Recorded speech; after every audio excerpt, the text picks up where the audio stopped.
Наша делегация, думаю, что не маленькая, да, это представители Министерства просвещения, представители Министерства туризма, Министерства сельского хозяйства, ательеры, рестораторы приехали, как бы, да. Для нас форум это имеет большое значение, это новый вызов для нас, да, это вообще такого рода форумы, я считаю, что это как бы, знаете, как человеческий капитал, да, вот вложение в человеческий капитал.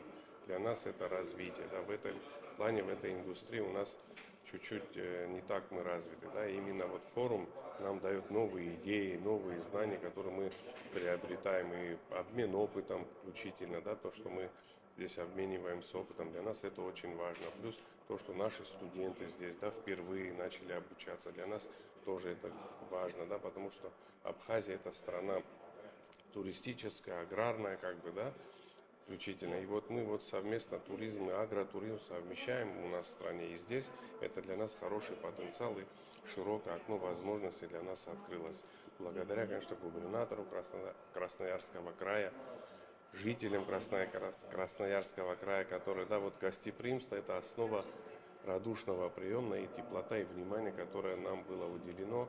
Мы в восторге, на самом деле, и впечатлены. Я уверен, что этот форум нам запомнится. Он был очень хороший, позитивный для нас, как бы мы только рады этому, что мы здесь присутствуем. Для нас большая честь здесь присутствовать, как бы, да, и нам было огромное внимание уделено в эти дни.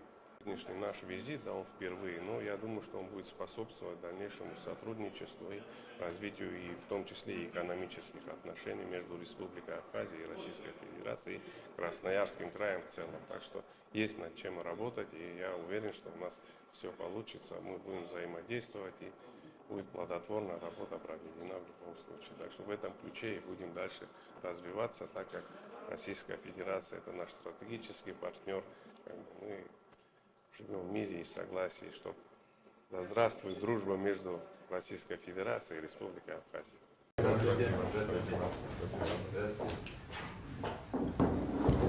Ожиданий было множество, и они оправдываются абсолютно. Институт приводит в полнейший восторг эти кухни, эти преподавателям хочется сказать отдельное спасибо. Это потрясающие люди, которые действительно профессионалы своего дела, которые прививают любовь и к своему направлению, и к гастрономии в целом. Я уже побывала на нескольких мероприятиях, именно организованных самим институтом, такие как «Прошу слова». Это большое мероприятие. Мне повезло даже ощутить этот вкус победы. Вот, мы заняли некоторое количество номинаций, первые места. Удалось познакомиться с некоторым количеством спикеров, которые приезжают тоже побывать на их лекциях. Планирую, конечно же, вернуться домой.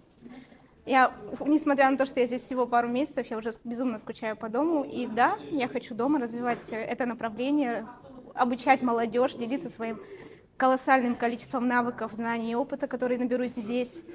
Но в Красноярск я уверена, что я вернусь еще неоднократно. Это потрясающий город, в который я уже успела влюбиться. На занятиях, на уроках скучновато пока. Как вам учеба? Как то, что мы рассказывали, когда приезжали из Красноярска летом, насколько все совпало, ожидания и реальность? Ну, ожидания, как и были, огромные ожидания, они оправдываются пока. А что, здесь тоже 40 секунд, да? Ну вот он, просто мы не знаем, вдруг он 40 секунд. Надо узнать, да. Такой продолжительный, рассчитываю, что вы сможете увидеть природные красоты, ощутить на себе сибирское радушие, гостеприимство